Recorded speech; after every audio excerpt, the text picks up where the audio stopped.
और विशेषकर सभी लोग यहाँ युवा हैं, मैं एक संदेश यही दूंगा कि आज बड़े सपने के साथ हमने झारखंड लिया है, लेकिन आज झारखंड बहुत दूर लगता है।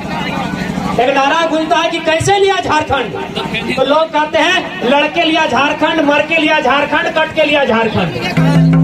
झारखंडी मरा है, झारखंडी लड़ा है, तब झारखंड बना है, तब झारखंड बढ़ा है। लेकिन आज झारखंड की ऐसी अवस्था है, झारखंड की ऐसी अवस्था है कि कहावत है ना, हमर पानी हमर पसीना और बिजली जलाएगी शेख हसीना। बिजली राज्य हमारे झारखंड में बनती है और बल्ब बांग्लादेश की प्रधानमंत्री जलाती है। सबसे अभागा राज्य है झारखंड। तो आज झारखंड जिस सपने के साथ, चाहे विनोद बाबू की बात करें, बिरसा मुंडा की बात करें या शहीद निर्मल महतो की बात करें, जिस सपने के साथ हमने झारखंड लिया था, वो झारखंड जहां था वहीं पर है। तो आज युवाओं का कर्तव्य बनता है, जिस झारखंड को हमने लिया था, युवाओं का कर्तव्य है उस झारखंड को आगे बढ़ाना। विशेषकर पीरटांड़ को कहते हैं आंदोलन की धरती है, कहते हैं ना कि पीरटांड़ आंदोलन की धरती है। चाहे झारखंड राज्य के लिए लड़ना हो या अन्य किसी कार्य के लिए लड़ना हो, लेकिन जब झारखंड राज्य अलग हुआ तो पीरटांड़ के लोगों को लगा कि हमको इनाम में कुछ मिलेगा, ताकि हम झारखंड बनाने के लिए लड़े हैं, है ना? बिल्कुल हकीकत है। तो पीरटांड़ के लोगों को लगा कि जब झारखंड बनेगा तो इनाम में हमको कुछ मिलेगा, क्योंकि झारखंड के लिए हम लोग लड़े हैं, मरे हैं। लेकिन मिला, इनाम में क्या मिला? उनको एक शब्द मिला, नक्सली का शब्द दे दिया कि जो जंगल जमीन के बीच खड़ा हुआ है उसे सरकार ने अपने रास्ते से हटाने के लिए वर्ड दे दिया।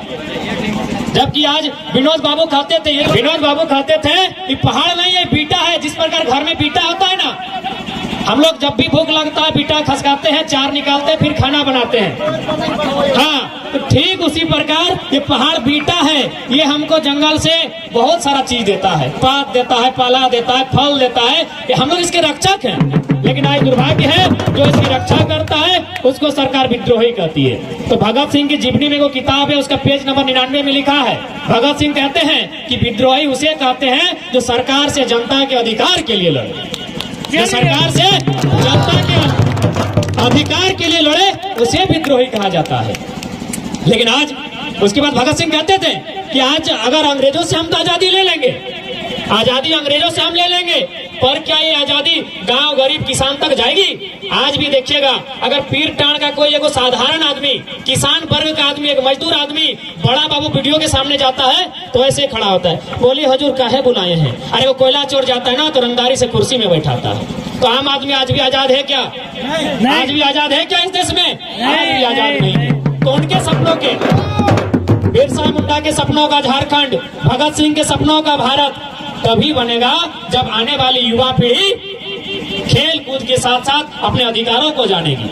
और यहाँ माताएं बहनें भी हैं, लड़कियां भी हैं। तो पहले मैं लड़कियों से क्वेश्चन रहेगा मेरा कि एगो देखिए गाना बजता है कि पूजवा बदल गली रे, तो पूजा को बुरा लगता है कि नहीं लगता है? लगता होगा, ठेस पहुंचता है ना। लेकिन आप कुछ नहीं करते हैं क्योंकि आपको राइट मालूम नहीं, आपको अधिकार नहीं मालूम है। भारतीय दंड संहिता, इंडियन पेनल कोड सेक्शन 294 कहता है आप कोई ऐसा गाना नहीं बजा सकते हैं जो कि स्त्री की भावनाओं को ठेस पहुंचेगा। आप कानून जानते ही नहीं है। इसीलिए विनोद बाबू ने कहा था पढ़ो और लड़ो। अगर पूजा कानून जानती तो उन पर वो मुकदमा करती, उनको जेल के भीतर डालती जो गाना बजाते हैं पूजवा बदल गए। भारत का जो कानून है 294 नंबर में लिखा है, आप कोई ऐसा गाना, ऐसा बात नहीं कर सकते हैं जो एक महिला को, एक लड़की की भावना को ठेस पहुंच सकता है। तो इसलिए पढ़ाई लड़ाई साथ लड़नी होगी, तभी हो पाएगा। और एक बात है, अरे भाई गांव का आदमी विद्रोही क्यों ना बने? आज भी देखिए मंत्री का बेटा मंत्री बनता है, तो किसान का बेटा, गांव का बेटा, गरीब का बेटा उस परिस्थिति में क्या बनेगा? कर्मा महतो जैसा ही लड़ने पर मजबूर होगा कि नहीं होगा? आप भले उसे क्या नाम दें, आप उसे विद्रोही कहें, सनकी कहें, सरफिरा कहें, फर्क नहीं पड़ता है। लेकिन जब तक देश में ऐसा कानून होगा कि अमीर अमीर होता जाएगा, गरीब गरीब होता जाएगा, कर्मा महतो जैसे विद्रोही बनते रहेंगे। तो इसलिए अगर सरकार चाहती है विद्रोही कोई ना बने, सब लोग हंसी खुशी अपने घर में जीवन यापन करें, तो असमानता को दूर करना होगा। बेंगलोर की एक घटना है, एक लड़का को 9 साल जेल में रखा गया। कारण था उसके पास भगत सिंह की किताब मिली थी। क्या भारत देश में भगत सिंह को पढ़ना गुनाह है क्या? नहीं। बिरसा मुंडा के बारे में जानना गुनाह है क्या? नहीं। लेकिन ये जो सरकार है ना, ये जानती है कि जितने लोग बिरसा मुंडा भगत सिंह को पढ़ेगा ना, लोग सत्ता के खिलाफ आवाज करेगा। क्योंकि अंग्रेज, बेशक अंग्रेज गोरे अंग्रेज चले गए हैं, भारत देश से गोरे रंग के अंग्रेज चले गए हैं, लेकिन भूरे रंग के अंग्रेज जिसे पूंजीपति वर्ग कहते हैं, आज भी देश में कायम है। आज भी गरीब आदमी डर डर के जिंदगी जी रहा है। तो ये सब हमें मुक्ति तभी मिलेगी जब हम अपने अधिकारों को जानेंगे। जब हमने अधिकारों को जानेंगे, लड़ेंगे। क्योंकि सीधा कहा गया है, कैसे मिला झारखंड? लड़ के मिला झारखंड, मर के मिला झारखंड, कट के मिला झारखंड। झारखंडी मरा है, झारखंडी लड़ा है, तब झारखंड बना है, तब झारखंड जिंदा है। तो हमारा दायित्व फिर बनता है उस झारखंड को बना के रखने का। माटी और बन कि चंद कौड़ी के लालच में मिट गए मेरे माटी और बन, छोड़ मेरी मातृभूमि का हुआ मेरा विस्थापन। आज दर दर भटक रहा हूँ रोजी रोटी और मकान के लिए, मेरा झारखंडी होना काफी है मेरी पहचान के लिए, मेरा झारखंडी होना काफी है मेरी पहचान। और विशेषकर युवा पीढ़ी आपसे यही कहेंगे कि आप पढ़ें और अधिकार के लिए लड़ें। अभी देखिए वो गाना बज रहा है, लड़का लोग बजाता है कि रहा लाल दिले धनी रानी बानी के। तो एक बात याद रखिएगा, आप किसी का दिल में नहीं अटेंगे और ना आपका दिल में कोई अटेगा। कि दिल का साइज होता है 12 सेंटीमीटर और मेरा साइज है 170 सेंटीमीटर। 170 सेंटीमीटर वाला आदमी 12 सेंटीमीटर दिल में अटाएगा क्या? नहीं। लेकिन ये सच्चाई है, आप किसी महिला के दिल में रहे या ना रहे, 9 महीना किसी अपनी जो माँ है उसके कोख में रहे, ये सच्चाई है। कोई किसी महिला के दिल में जगह नहीं बनता। ये जो प्रेम, ये जो करते हैं, ये भावना है। सच्चाई इसमें है कि दिल में रखने वाली बात, 12 सेंटीमीटर के दिल में हमको कोई 170 सेंटीमीटर हमको नहीं रखेगा। लेकिन मेरी माँ ने मुझे आपको 9 महीना कोख में रखा है, ये सच्चाई है। तो इसलिए हमारा कर्तव्य, पहला कर्तव्य बनता है उस माँ के लिए जिसने मुझे 9 महीने कोख में रखा है, और दूसरा कर्तव्य बनता है मातृभूमि के लिए, मेरी झारखंड के लिए मेरा दूसरा कर्तव्य। पहला कर्तव्य मेरी माँ के लिए। तो इसलिए ये रहा हाल दिले धनी रानी बहन के उदास सॉन्ग, ये दुखी में जो गीत गाने लगे आप लोग, इसे बंद कीजिए। हमारा कर्तव्य पहले जननी फिर जन्मभूमि, तब जाके मेरे सपनों का झारखंड, मेरे पुरखों के सपनों का झारखंड पूरा हो पाएगा। और यहाँ महिलाएं हैं, मैं माताओं से एक संदेश कहना चाहूंगा कि अगर पिता शराबी होगा ना तो समाज को नुकसान नहीं होता है।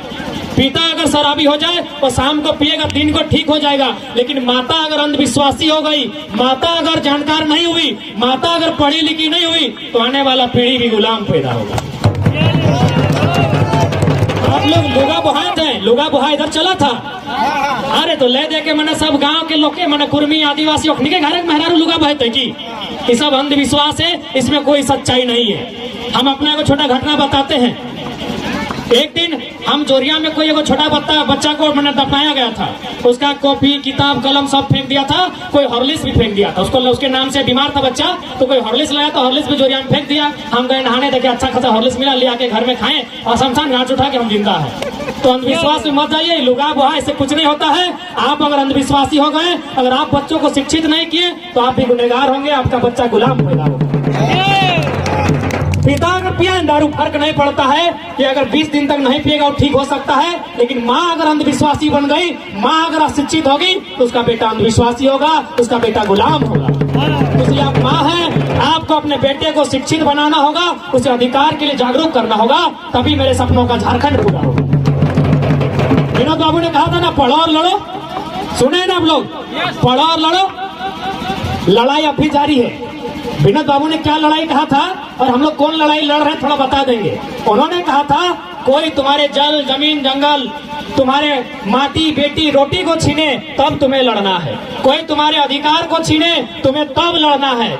लेकिन हम लोग कब लड़ रहे हैं? एक बित्ता जमीन कम हो गया तो भाई भाई से लड़ रहा है, और दीदी दीदी से गहना के लिए लड़ रही है। विनोद बाबू ने इस लड़ाई के लिए नहीं कहा था। विनोद बाबू ने कहा था, जब तुम्हारी कोई माटी छीने, जब तुम्हारी कोई रोटी पे डाका डाले, जब तुम्हारी बेटी को छीने, तब तुम्हें लड़ना है, अन्याय से लड़ना है तुम्हें।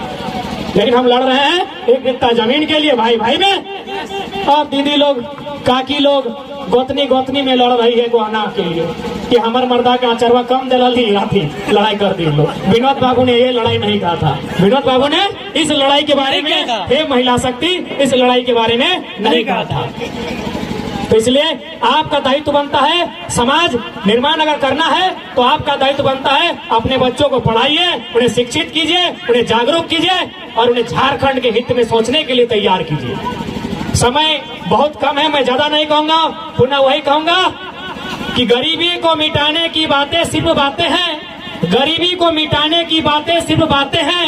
ये नेता अफसरगण गरीबी क्या मिटाएंगे? अरे गरीबों के खून से चलती है इनकी महंगी महंगी गाड़ियां। गरीबी मिट गई तो क्या ये रिक्शा चलाएंगे? क्या ये रिक्शा चलाएंगे? तो ये लोग गरीबी नहीं मिटाएंगे।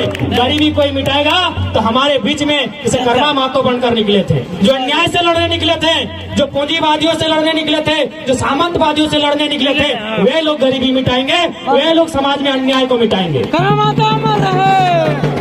तो मैं एक बार झारखंड के अमर शहीदों को नमन करते हुए जोहार झारखंड अपनी वाणी को विराम देता हूं और सबसे यही अपील करता हूं, आज जो झारखंड हमारे सामने है, पहले जननी फिर जन्मभूमि। अगर रहल वाले दिले धनी रहनी मनी के हम 170 सेंटीमीटर, दिल 12 सेंटीमीटर, टोटली रॉन्ग। 12 सेंटीमीटर के दिल में नहीं हटेंगे 170 सेंटीमीटर वाले। इसीलिए अगर सोचना है तो उस माँ के बारे में जिसे 9 महीने कोख में रखा है, और ये सच्चाई है। आप किसी नारी के कोख में रहे हैं, ये सच्चाई है। दिल में रहे या ना रहे इसमें सच्चाई नहीं है। 9 महीना कोख में रहे हैं, ये सच्चाई है। पहले उस माँ के सपने को पूरा करे जो आपको पढ़कर आगे बढ़ते हुए देखना चाहती है, फिर उस झारखंड की जहाँ खेले हैं, कूदे हैं और एक दिन मर जाएंगे। और कर्मा महतो को नमन वंदन करते हुए, सभी टीमों को शुभकामना देते हुए, जय झारखंड, जोहार झारखंड।